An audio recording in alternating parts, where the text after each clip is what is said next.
Distillation में हम discuss कर रहे हैं इक्विपमेंट सेक्शन, डिस्टिलेशन पढ़ा, application theory, roles law, volatility, relative volatility, इसके जनरल इक्विपमेंट पढ़े, स्टिल, कंडेंसर, रिसीवर, दो तरह के होते हैं, फ्लोरेंटाइन टाइप 1 टाइप 2। ठीक है, ये इंपॉर्टेंट ये है कि टाइप 2 कौन सा है, टाइप 1 कौन सा है। तो oil heavier than water type 2 है, ठीक है, सॉरी टाइप 1 है, और oil lighter than water type 2 है। ठीक है, आगे हमने डिस्कस किया सिंपल डिस्टिलेशन। सिंपल के बाद इसका लार्ज स्केल इस टाइप से बनाना है, आपको मैंने बताया भी था, कोई आप इक्विपमेंट भूल गए तो इंडस्ट्रियल या लार्ज स्केल सेम होता है, तो इस तरह से आपने बनाना है। फिर water for injection. Next is our flash distillation. What is flash? Flash basically क्या होता है, सडनली क्या करना है कि वेपोराइज करना है higher pressure zone to lower pressure zone. यहाँ से कोई फीड आ रही है या यहाँ से कोई वेपर आ रहा है, तो यहाँ पर प्रेशर रिड्यूस्ड हमने लगाया है एक। ठीक है, ये क्या करेगा, ये हाई प्रेशर जोन है और ये लो प्रेशर जोन है। जब हाई प्रेशर जोन से लो प्रेशर जोन में कोई चीज़ एंटर होगी तो एकदम वो वेपराइज हो जाएगी। क्यों? एक्सटर्नल प्रेशर को हम यहाँ पर डिक्रीज कर रहे हैं, ठीक है, प्रेशर को, जिसके कारण वो वेपराइज हो जाएगी। अब देखो ये क्या बोलता है, flash distillation defined as the process in which entire liquid mixture is suddenly vaporised by passing the feed from higher pressure zone to the low pressure zone. मतलब आपका एंटायर पूरा लिक्विड मिक्सचर, हमारे पास A प्लस बी दो mixture है, liquid के दो component है और इसका मिक्सचर बना हुआ है AB। ये पूरे का पूरा हमने वेपोराइज करना है हाई से लो प्रेशर के लिए। ठीक है, फ्लैश वेपोराइजेशन को हम इक्विलिब्रियम डिस्टिलेशन भी बोलते हैं। Equilibrium distillation, what is another name? Equilibrium distillation. ठीक है, separation is attempt when the liquid and vapour phase are in equilibrium. कब होगी सेपरेशन? जब लिक्विड और वेपर फेस इक्विलिब्रियम में आएगा। Equilibrium means 50% of is liquid phase, 50% is in vapour phase. Okay, that is also involve the rectification principle. Hot liquid mixture is allowed to enter from a high pressure zone in the low pressure zone, the entire liquid mixture is suddenly vaporize, एकदम vaporize हो जाएगा। This process is known as flash vaporization. During this process, chamber gets cooled. तब देखो chamber यहाँ पर flash vaporisation होगी तो chamber जो होगा वो कूल हो जाएगा और individual vapour face molecular of high boiling point get condensed, individual molecular phase high boiling point का condense हो जाएगा, while low boiling fraction remain as vapor. This process requires certain amount of time. This is required to capture intimate contact until the equilibrium is achieved. The liquid fraction is collectively separated and the vapor is separated from liquid of further low to the condense. ठीक है, अभी पहले मैं पूरा बता रहा हूँ, फिर इक्विपमेंट सेक्शन में आपको डिटेल में समझाऊंगा। Use, it is use to separating the component which is boil widely different temperature. यहाँ ध्यान रखना, फ्लैश डिस्टिलेशन को हम यूज ही तब करेंगे जब डिफरेंट टेम्परेचर में इसको वाइडली, बहुत ज़्यादा डिफरेंट टेम्परेचर होगा या गैप होगा। It is widely use in petroleum industry for refining crude oil. Petroleum industry में क्रूड ऑयल को रिफाइन करने के advantages. Flash distillation continue process है। It is use for multi component system, narrow boiling range, specially oil में। Example are petroleum ether 68। ठीक है, disadvantage, flash distillation effective नहीं है सेपरेटिंग कंपोनेंट में, comparable volatility, it is not suitable for two component system के लिए suitable नहीं है। It is not efficient distillation, nearly pure component are required. अच्छा, इसमें क्या होता है कि जब हम निकालते हैं तो इसमें प्योर कंपोनेंट की ज़्यादा पॉसिबिलिटी नहीं रहती। मतलब जब हम डिस्टिलेट करेंगे तो ए का पूरा 100% नहीं बोल सकता कि 100% सेपरेट हुआ, वहाँ पर बी का कंपोनेंट भी रहता है। ठीक है, तो वहाँ पर इसको सेपरेट करेंगे जहाँ मुझे इतनी एसेंशियलिटी नहीं है कि भाई ए पूरा प्योर फॉर्म में चाहिए। ठीक है, तो इसलिए अब इक्विपमेंट देखो कैसा बना है। फीड यहाँ से इंट्रोड्यूस हुई, पंप के थ्रू फीड आएगी तो एकदम चली जाएगी। और दीज आर अ हीटर, ये गर्म रहेगा, ये कूलिंग चैम्बर है, मतलब ये कूल रहेगा क्योंकि यहाँ पर कोई हीट नहीं है इसलिए ये कूल रहेगा। तो हीटर यहाँ पर मिक्सचर है A प्लस बी का, ये ऊपर गया, यहाँ वेपर, ये लिक्विफाई हुआ, लिक्विफाई आगे गया। ठीक है, यहाँ से ध्यान देना है, यहाँ पर जैसी प्रेशर, यहाँ हाई प्रेशर था, यहाँ लो प्रेशर है। ठीक है। जैसे प्रेशर रिड्यूसिंग वॉल आया तो वोलेटाइलाइजेशन हो गई, जो यहाँ पर लिखा था ना आपने, सडनली वेपराइज्ड हो गया, फ्लैश हो गया, फ्लैश फिनोमिना बोलते हैं इसको, ठीक है। फ्लैश फिनोमिना है, सेपरेशन हो जाएगी, यहाँ पर ये वेपर फेस में आ जाएगा, ठीक है, वेपर फेस।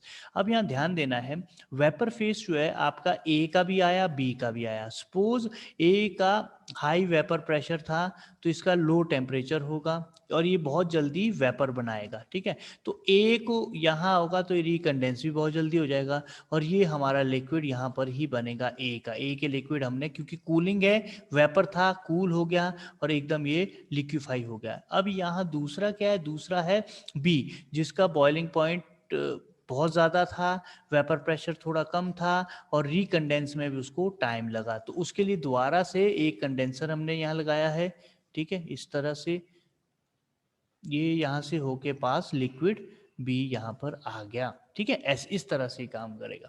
फीड, मैं दोबारा से समझाता हूँ, फीड गई पंप के थ्रू, यहाँ पर हीट किया, वेपर लिक्विड हीट हुआ, प्रेशर रिड्यूसिंग वाल्व है। फ्लैश डिस्टिलेशन में काम पूरे का पूरा किसका है, प्रेशर रिड्यूसिंग वाल्व का। एकदम प्रेशर को कम किया, लो बॉइलिंग पॉइंट टेम्परेचर में आया। यहाँ पर ये पहले से लिक्विड जो है, ये वाला चैम्बर जो है कूल था, क्योंकि यहाँ कोई हीट नहीं है। तो जैसे ही कूल था तो यहाँ पर जो ए और बी के, क्योंकि ए और बी दोनों के डिफरेंट टेम्परेचर है, यहाँ पर लिखा भी था वाइड टेम्परेचर, वाइड टेम्परेचर, ठीक है।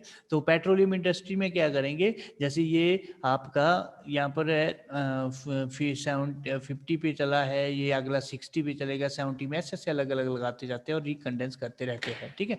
और ये पेट्रोल निकल रहा है, डीजल निकल रहा है, केरोसिन ऑयल निकल रहा है, मतलब आपका थोड़ा बहुत अगर पेट्रोल में डीजल भी रहेगा 1 2 3 4% तो कोई फर्क नहीं पड़ता, वहां पर इन चीजों को यूज करते हैं। अब ये क्या बोलता है, construction is it consist of pump connected to a feed reservoir. Pump is pumping the feed into heating chamber, which is suitable heating mechanism. Other end of the pipe is directly into the vapor liquid separation. ये पे एक में feed में लगी है, दूसरी direct इसमें लगी है, through a reducing wall. Vapour outlet is provided at the top of the separator and liquid is bottom. तो यहाँ से क्या है, सेपरेशन चैम्बर में वेपर यहाँ से चला जाएगा, ये आपस में पास सिर्फ लिक्विड को ही होने देगा, जो लिक्विड रहेगा, ठीक है।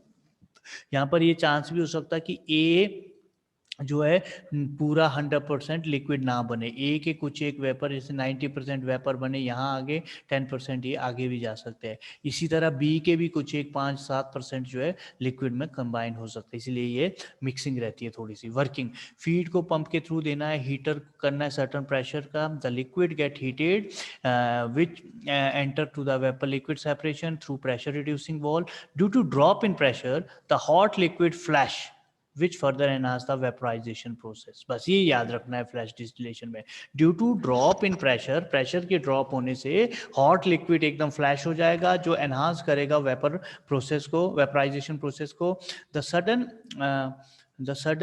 vaporization induce cooling, individual vapor phase molecules of high boiling fraction get condensed। देखो individual vapor phase, देखो sudden vaporization induce cooling करेगा, कहाँ पर, यहाँ पर, यहाँ पर। क्यों, क्योंकि ये पहले से ही ठंडा है, दूसरा भी वेपर जो है अपनी हीट आगे की ओर देगा, कूलिंग की तरफ देगा, ठीक है। तो आपका स्टिल धीरे धीरे गर्म होएगा, बट ये कूलिंग जो है, जैसी वेपर आपका कूलनेस देता है, अपने लिए कूलनेस देता है और हॉटनेस देता है, तो ये लिक्विफाई हो जाएगा, ठीक है।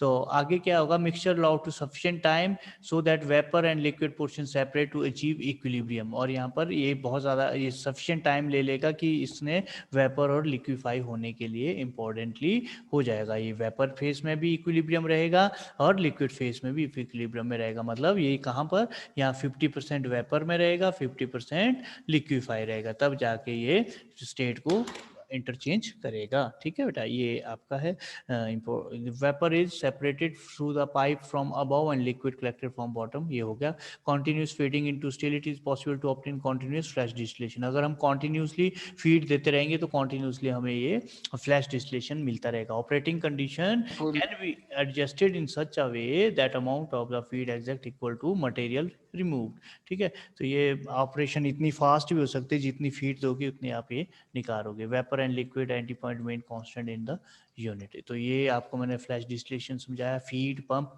हीटर से यहाँ पर गया, यहाँ लिक्विफाई है, याद रखना है यहाँ तक। तो ये जैसे ही प्रेशर को रिड्यूस किया, ये फ्लैश फिनोमिना में जाके एकदम वेपराइजेशन होगी। जैसे जैसे ज़्यादा वेपराइजेशन हुई तो क्या हुआ कि इसने कूलिंगनेस देनी शुरू कर दी। क्यों? क्योंकि ये जो स्टील था ये कूल ही था, तो इसने अपने वेपर ने अपनी हॉटनेस इस स्टील को दी या इस कंटेनर को दी और वहाँ से कूलिंगनेस अपने लिए ली, जिसके कारण क्या हुआ, जिसका टेम्परेचर कम था बहुत जल्दी वेपर प्रेशर जिसका ज़्यादा, तो वो बहुत जल्दी कूल भी हो जाएगा, इसीलिए वो यहाँ रह जाएगा। ठीक है, ओके। अब हम बात करते हैं फ्रैक्शनल डिस्टिलेशन। ये बहुत इंपॉर्टेंट है बेटा आपके लिए, क्योंकि ये कन्फ्यूज़न है इसमें बहुत ज़्यादा। ये दोनों चीज़ें, तीनों चीज़ें मैं समझाऊंगा भी आपको। ठीक है, क्या है इसमें, और ये इसका इक्विपमेंट है। पहले इक्विपमेंट देख लो। इसमें सबसे इंपॉर्टेंट काम है फ्रैक्शनेटिंग कॉलम का। सारा सेम है, सिंपल डिस्टिलेशन की तरह है, बट एक फ्रैक्शनेटिंग कॉलम लगा दिया इसने, और इसने पूरी की पूरी सेंस ही चेंज कर दी इसकी। इस फ्रैक्शनेटिंग कॉलम का काम ही ऐसा है कि इस कॉलम में वेपर भी बनेगा और रिकंडेंस होकर वेपर लिक्विड भी बनेगा। ये इसकी स्पेशलिटी है। ये मेरे और आपके या किसी और इक्विपमेंट का काम नहीं है, सिर्फ इस वेपर की या इस फ्रैक्शनेटिंग कॉलम की स्पेशलिटी है कि साथ साइमल्टेनियसली वेपर भी बनेगा। वेपर अगर 100% बनता है तो 100% में सपोज 30 to 70% ये आगे कंडेंसर के लिए जा रहा है, लेकिन जो बाकी जो बच गया 30 to 50% या जितना भी बच गया 70% ये वापस नीचे की ओर स्टील की ओर आएगा। ये ध्यान रखना है। ठीक है, फ्रैक्शनेटिंग कॉलम में। अब दोबारा चलते ऊपर क्या बोलता है। अच्छा, ये फ्रैक्शनेटिंग कॉलम में क्या है कि जैसे जैसे हम ये what is fractional distillation. Fractional distillation क्या है? It is a process in which vaporization of a liquid give rise to mixture of a constant from which desired one is separated in a pure form. पहली बात, ये हमें चाहिए pure form में, तब ये जरूरत है। प्योर फॉर्म के लिए, अगर ये प्योर में नहीं था तो फ्लैश डिस्टिलेशन सफिशिएंट था। मुझे चाहिए कि A प्लस बी में जो A आएगा दैट शुड बी 99.9% या 99%, तो ये फ्लैश से काम नहीं चलेगा, इसके लिए फ्रैक्शनल चाहिए। ठीक है, तो this method is also known as rectification. Rectification भी बोला जाता है, because part of the vapour is condensed and return as a liquid. क्योंकि जो पार्ट है वेपर का उसको कंडेंस भी कर रहे हैं और उसको लिक्विड की तरह रिटर्न, लिक्विड की तरह आपको रिटर्न भी मिल रहा है। This method is used to separate miscible volatile liquid whose boiling points are close. मैं यहाँ पर एग्जांपल दिया था कि अगर कोई दो सब्सटेंस आपके ऐसे है ए एंड बी जिनका बॉइलिंग पॉइंट बिल्कुल 55 और 56 है, तो इनको कैसे सेपरेट करेंगे, ये क्वेश्चन था मेरा जब हमने स्टार्टिंग में इंट्रोडक्शन दी थी। तो उसके लिए हम फ्रैक्शनल डिस्टिलेशन यूज करते हैं। फ्रैक्शनल डिस्टिलेशन और अच्छा point are close by means of fractionating column के थ्रू हम काम करते हैं। फ्रैक्शनेटिंग कॉलम मैंने आपको समझा दी।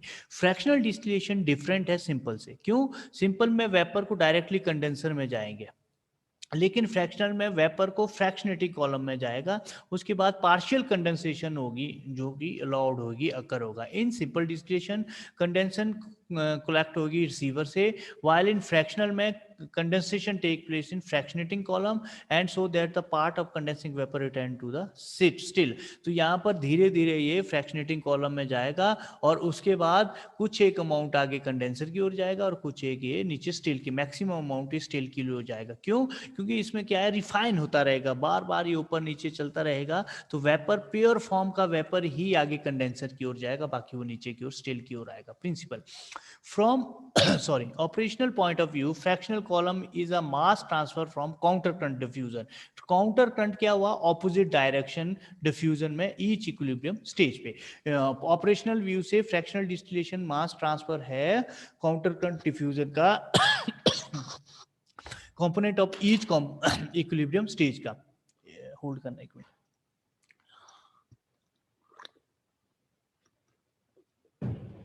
व्हेन अ लिक्विड मिक्सचर को डिस्टिलेट करेंगे, पार्शियल कंडेंसेशन वेपर की लॉर्ड होगी, फ्रैक्शनेटेड कॉलम में लिक्विड को मिक्सचर को डिस्टिल्ड किया, गर्म किया, पार्शियल कंडेंसेशन हुई वेपर की फ्रैक्शनेटिंग कॉलम है. In the column ascending vapour from the still is allowed to come in contact with the condensing vapour of the still.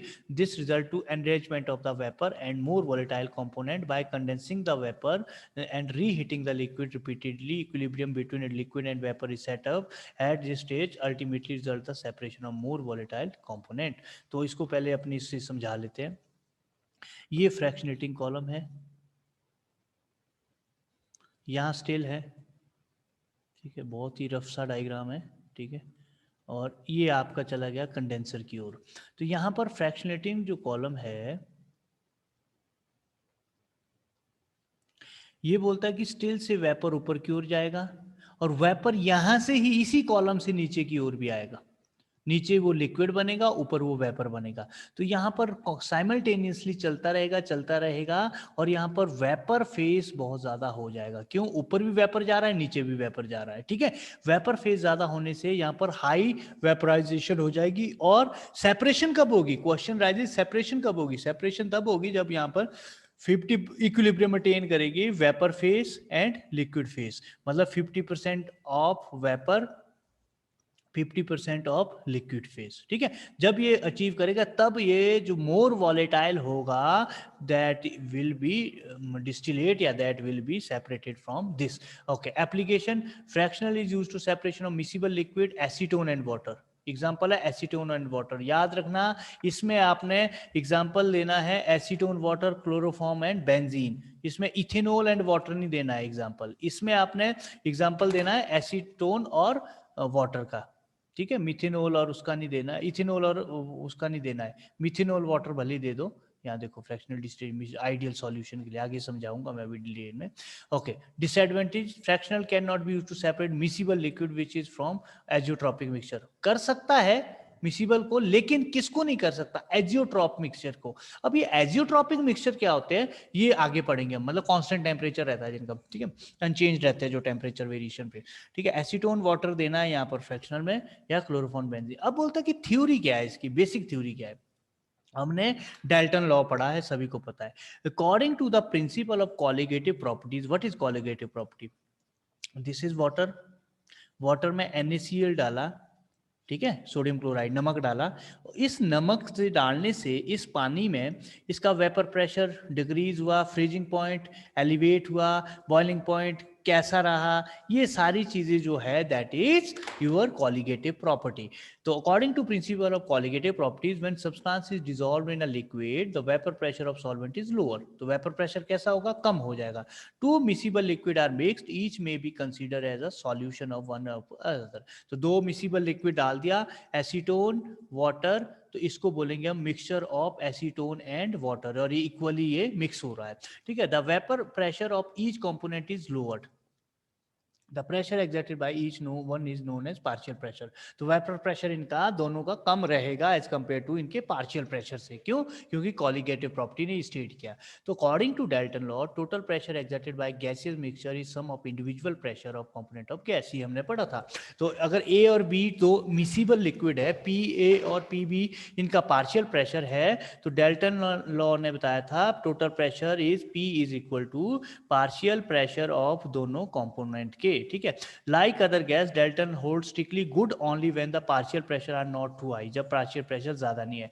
Dalton is law is important because it permit the estimation of total vapour pressure का भी estimation देता है, इसलिए भी important है. मुझे पता लग जाएगा कि मिक्सचर का वेपर प्रेशर कितना है. Which should be equal to atmospheric pressure. कैसे? वेपर प्रेशर आपके इक्वल हो जाएगा जब एटमॉस्फेरिक प्रेशर को, तब वो चीज बॉयल होएगी. ये मैंने आपको पहले भी बताया था और आपको पता भी है. तो वहां पर वेपराइजेशन ज्यादा होगी, वहां पर वेपर ही वेपर ज्यादा होगा. Based on boiling point behaviour, binary mixture classified into 3 class. अब इसने बोला कि बाइनरी मिक्सचर को 3 भागों में हमने बांटना है. एक, जहां पर बाइनरी मिक्सचर होगा fractional distillation miscible for ideal solution. दूसरा, fractional distillation minimum boiling point azeotropic solution type 2 solution. तीसरा, maximum boiling point azeotrope solution type 3 solution. ये दोनों नॉन आइडियल है, मिनिमम और मैक्सिमम, और ये आइडियल है, ठीक है. अब इसको समझते हैं. Boiling point composition curve of the mixture, ये बहुत इंपॉर्टेंट कर्व है, क्या बोलता है कैसे करता है ये समझते हैं। Since repeated vaporization condensation process is involve simultaneously, मतलब वेपराइजेशन भी हो रही है कंडेंसेशन भी हो रही है एक बार इसमें, जो मैंने आपको बताया फ्रैक्शनेटिंग कॉलम में वेपर भी बन रहा है कंडेंस भी हो रहा है, साइमल्टेनियसली चला है process.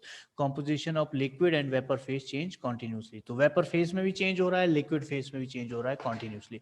Boiling point composition curve are helpful in predicting whether the separation is possible or not. ये बोलता है कि बॉइलिंग पॉइंट कॉम्पोजिशन हेल्पफुल करेगा कि सेपरेशन है कि पॉसिबल होगी कि नहीं, इफ पॉसिबल ये इजी है कि डिफिकल्ट है। तो सबसे इंपॉर्टेंट क्या है, बॉइलिंग पॉइंट कॉम्पोजिशन कर्व, ये जो है आपका दिस वन, ये हमें बताएगा कि क्या सेपरेशन हो सकती है, अगर हो सकती है तो वो कितनी टफ है कितनी ईजी है।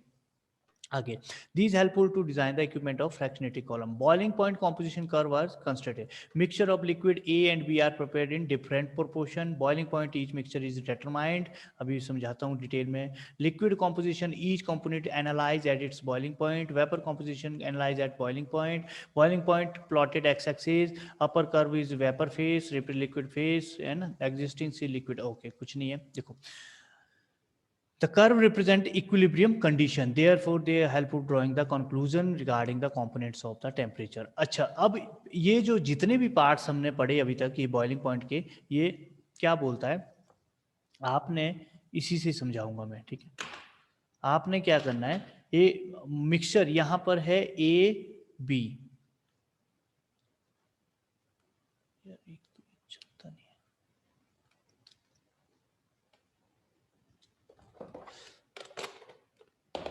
ये जो B है, suppose A is 50 ml, B is 50 ml,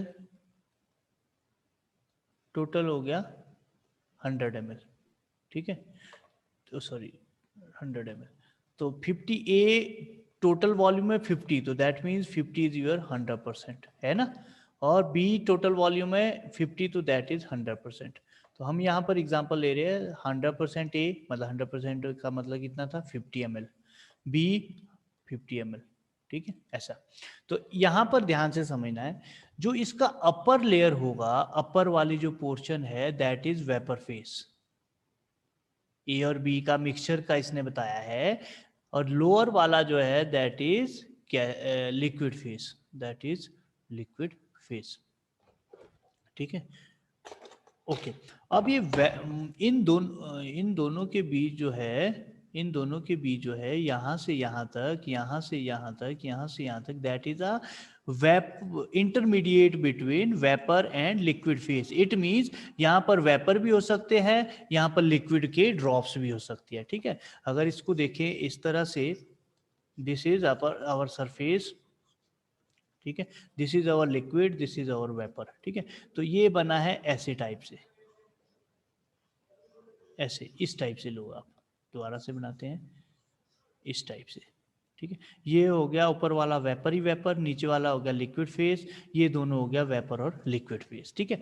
अच्छा, अब वेपर और लिक्विड, अब ये क्या बोलता है,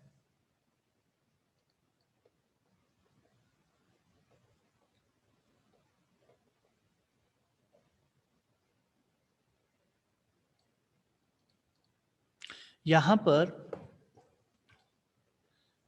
लिक्विड कर्व नीचे वाला, वेपर कर्व ऊपर वाला, ठीक है। यहाँ पर आपका 100% ए, यहाँ पर 0 रहेगा बी, क्यों, क्योंकि ये है प्योर चीज, और यहाँ पर 0% A 100% B, that is pure B, pure A, जहाँ 100 होगा ना जो, वो प्योर है। और ये कॉम्पोजिशन की मिक्सचर है, सपोज x1, कॉम्पोजिशन की मिक्सचर क्या है, यहाँ पर होगा 70%, suppose for example 70% A 30% B, यहाँ होगा 50% ए 60% बी 40% ए, यहाँ होगा 20% ए एंड 80% बी। बिल्कुल, मतलब मैं आपको समझाने के लिए ये चीज़ें बोली, यहाँ होगा, यहाँ इस साइड ज़्यादा 30% ए आपका बी, 70% ए, इस साइड आए तो बी की कॉम्पोजिशन ज़्यादा है तो 60% बी 40% ए, 80% बी 20% ए। तो यहाँ पर जो टेम्परेचर होगा दैट इज T1, जहाँ एक्स के है, ठीक है, और यहाँ पर टी, ये क्या है लिक्विड का टेम्परेचर, ये रिकंडेंस होके, इसको समझो ये आपका लिक्विड फेस है, लिक्विड फेस आपका वेपर बनेगा, वेपर जब रिकंडेंस होगा तो ये जो टेम्परेचर है दैट इज T1। देखो क्या बोला, यहाँ से चले, ये लिक्विड फेस है, लिक्विड लिक्विड बना, लिक्विड ने वेपर बनाया, वेपर बना इस फेस पे, ठीक है। अब वेपर भी तो रिकंडेंस होगा, होगा ना, तो ये नीचे जहाँ पर आएगा दैट इज आवर, यहाँ पर जो भी आपने लिखना है लिक्विड, आपका दूसरा लिक्विड 2, लिक्विड 1, है ना। तो ये चीज़ आपने समझनी है, ओके राइट। तो ये फ्रैक्शनेटिंग कॉलम का काम है। अब चलते हैं डिटेल में। Fractionated distillation is suitable for system when the boiling point of mixture is always intermediate, those the pure component they are neither are mixed। देखो fractionating column कब हम काम करें ideal solution के लिए, जब हम boiling point mixture always intermediate है pure component का, neither भी maximum neither भी minimum। मतलब आपके कहने का मतलब है जो mixture है उसका बॉइलिंग पॉइंट, मिक्सचर का बॉइलिंग पॉइंट इंटरमीडिएट है वॉट ए और बी के। चलो इसको थोड़ा सा और रिलैबोरेट करो। हम मैंने आपको बोला इथाइल एग्जांपल क्या है यहाँ पर, minimum composition example of benzene carbon water and methanol. तो वाटर का फॉर एग्जांपल 100 डिग्री है, मिथेनॉल का मैं एग्जांपल ले रहा हूँ, अब कितना है डोंट नो, 90 डिग्री है। तो जो इन दोनों का मिक्सचर का बॉइलिंग, जब इसको बना देंगे हम, इसका जो बॉइलिंग पॉइंट आएगा that should be between intermediate 19 to 100, ये इनके बीच रहेगा। अगर ये इनके बीच रहता है उस चीज को हम बोलते हैं जियोट्रॉपिक। क्या बोलते हैं? जियोट्रॉपिक। तो आइडियल सॉल्यूशन ये किसके लिए है? ये है जियोट्रॉपिक का, जियोट्रॉपिक का। ये किसके का है? ये जियोट्रॉपिक का है, ठीक है।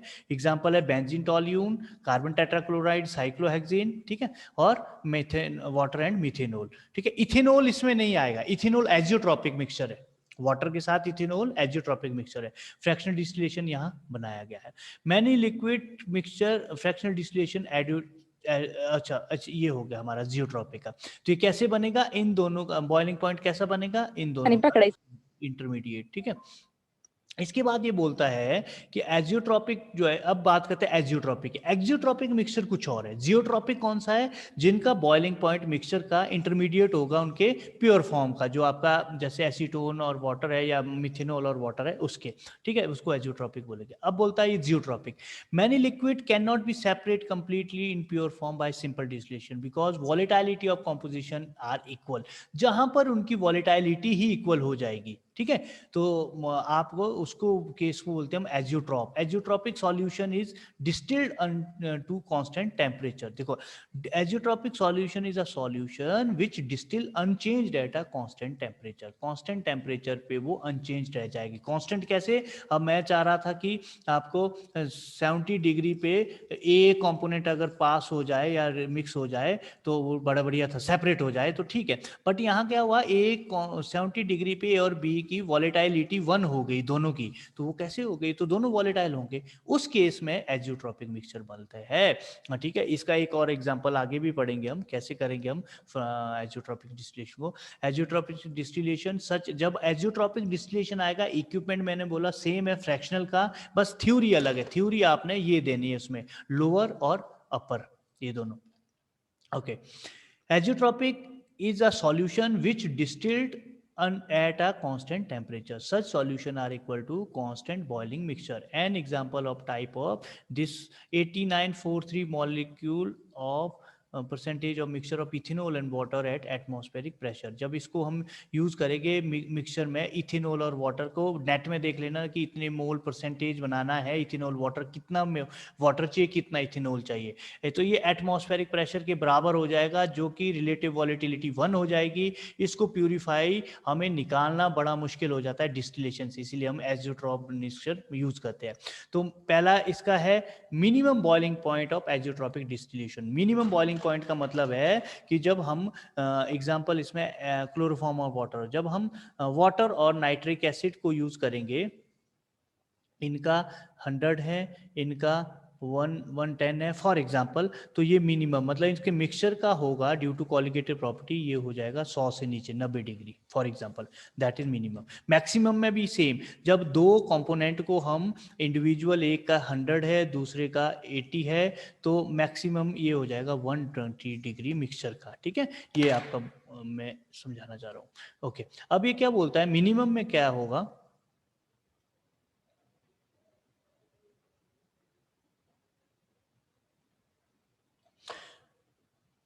मिनिमम में exit minimum value boiling point का such system is azeotropic mixture which maximum vapour pressure a minimum boiling point. देखो इसका क्या है, इस सिस्टम में एजियोट्रॉपिक मिक्सचर में मैक्सिमम वेपर प्रेशर ज़्यादा रहेगा, बॉइलिंग पॉइंट कम रहेगा। ऑब्वियस सी बात है, क्योंकि मैक्सिमम वेपर प्रेशर जितना कम टेम्परेचर में अचीव कर देगा उतनी जल्दी बॉयल हो जाएगा, तो इसलिए बॉइलिंग पॉइंट क्या होगा, वो टेम्परेचर जहाँ बॉयल हो रहा है वो कम होगा। एग्जाम्पल कार्बन क्लोरोफॉर्म और acetone, pyridine, acetic acid, water and nitric acid. याद ये करना है कि मिनिमम बॉइलिंग पॉइंट के एग्जांपल कौन से हैं। ठीक है, तो इसमें azeotropic mixture lower boiling point है compare to least boiling point. At a minimum boiling point temperature liquid remain constant and is equal to vapour composition. This is indicated to the coincident trough. All mixture composition lies C and T of the separated fractional distillation. In this case, pure liquid C is recovered from still and mixture with constant composition is obtained to still from condenser. In similar way, mixture component life or T and D can be separated into fractionation distillation. In this process, liquid D is recovered from still and constant composition as a condensate. ठीक है, okay अभी समझाता हूँ इसको। since vapor gives constant composition of mixture, liquid curve, liquid present is still should be considered analysis, and hypothetic case which mixture of D than C contain more D's and represent M. If mixture is distilled composition of X, when this vapor is condensed, liquid composition M1 which reaches to D and C distilled of। देखो इसको दूसरे इससे समझो आप बस। देखो same जैसा यहां बनाया ना टी से डी के बीच, वैसा ही टी से सी के बीच बनेगा। ठीक है, अब शुरू कहां से हुआ आपका, सबसे पहले यहां से शुरू हुआ, यहां से ये लिक्विड फेस है, लिक्विड ने वेपर बनाया, वेपर फेस कन्वर्ट हो गया, इसको बोलेंगे, मैं अपने इसमें लिख रहा हूं, इसको बोलूंगा V1, वेपर 1 लिक्विड 1। ये आगे गया, आगे का मतलब क्या है, रिकंडेंस हुआ बेटा, ये दिस इज रिकंडेंस, तो ये लिक्विड बना, इसको बोलूंगा L2, ऊपर चला गया, फिर से इसको हीट किया। ठीक है, ये मतलब स्टिल की बात कर रहा हूं मैं, ये स्टिल में हो रहा है, स्टिल कौन सा, ये वाला, इसके ऊपर एक फ्रैक्शनेटिंग कॉलम लगी है, बाकी कुछ नहीं है। इस लिक्विड की बात कर रहा हूं मैं, मिक्सचर की। ठीक है, मिक्सचर में तो ये ऊपर गया, वेपर 2 बन गया, वेपर 2 फिर से रिकंडेंस हुआ, लिक्विड 3 बनाया, वेपर 3 बन गया, वेपर 3 फिर से अब कंडेंसर को जाएगा। अब कंडेंसर को क्यों जाएगा, क्योंकि इस स्टेज में ये इक्विलिब्रियम आ गया है, इक्विलिब्रियम अचीव हो गया है। मतलब ये वाला जो वेपर है that is 99% of vapour of the, अगर कंपोनेंट ए है तो ए का वेपर ये 99% है, इसलिए कंडेंसर की ओर जाएगा। तो ये सारी की सारी स्पेशलिटी किसकी है, सिर्फ और सिर्फ फ्रैक्शनेटिंग कॉलम की। आगे इसको भी डिस्कस करेंगे। अब देखो टी और सी के बीच, देखो यहां से ऊपर गया L1 गया टी और सी के बीच, आगे आपका वेपर बना, वेपर आगे यहाँ पर फिर से रिकंडेंस हुआ L2, वेपर बना V2, फिर से रिकंडेंस हुआ L3, ऊपर गया V3, फिर से आपका ये प्योर फॉर्म में कंडेंसर की ओर गया। ठीक है, ये तो कंडेंसर में मिल जाएगा आपका, या डी में। तो ये आपका कॉम्पोजिशन है 100C1। तो मिनिमम भी ऐसा ही है, मैक्सिमम भी ऐसा ही है, ध्यान से समझो इसको, ये कंफ्यूज नहीं होना प्लीज। अच्छा, इसमें क्या है कि जो आपका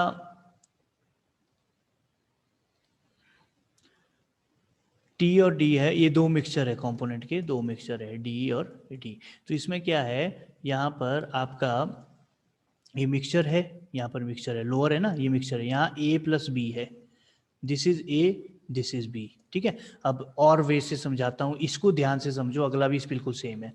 ये इसका एग्जांपल है वाटर प्लस नाइट्रिक एसिड, ये वाटर प्लस नाइट्रिक एसिड का मिक्सचर है, यहाँ पर कौन से पॉइंट में, टी पे। ठीक है, तो यहाँ ए पे वाटर है और यहाँ पर नाइट्रिक एसिड है।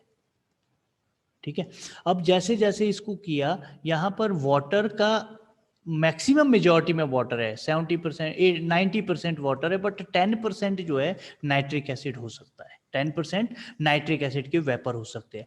ऊपर गया, रिकंडेंस होके वापस आया। अब जो नाइट्रिक एसिड है वाटर दोनों नीचे की ओर भी आ रहे हैं, स्टिल में भी जा रहे हैं, जो स्टिल दिखाई थी मैंने, यहाँ पर आए, फिर से इसको रिकंडेंस किया। इस स्टेज में पहले 90-10 था, इस स्टेज में हो गया 95% वाटर और 5% नाइट्रिक एसिड। इस स्टेज में हो गया, दोबारा से रिकंडेंस हुआ, यहाँ पर 97% वाटर, 3% नाइट्रिक एसिड। इस केस में हो गया 99% ऑफ वाटर वेपर, और द्वारा से वो चला गया कंडेंसर के लिए। बाकी जो वापिस था वो नीचे की ओर आ रहा है नाइट्रिक एसिड। यहाँ थी नाइट्रिक एसिड बड़ा कम, वाटर ज्यादा, तो वाटर वेपर कहाँ से निकला, डी से।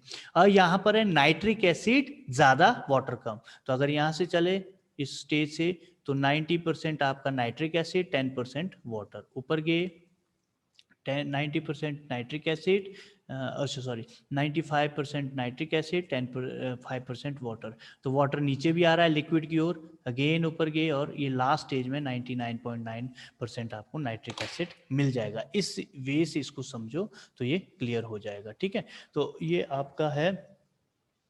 तो आज के दिन हम इतना ही करेंगे इसको, तो आपको नेक्स्ट में मैं समझाऊंगा लोअर वेपर प्रेशर। आज इसको ज़रा थोड़ा ध्यान से समझ लेना, थोड़ा सा कंफ्यूज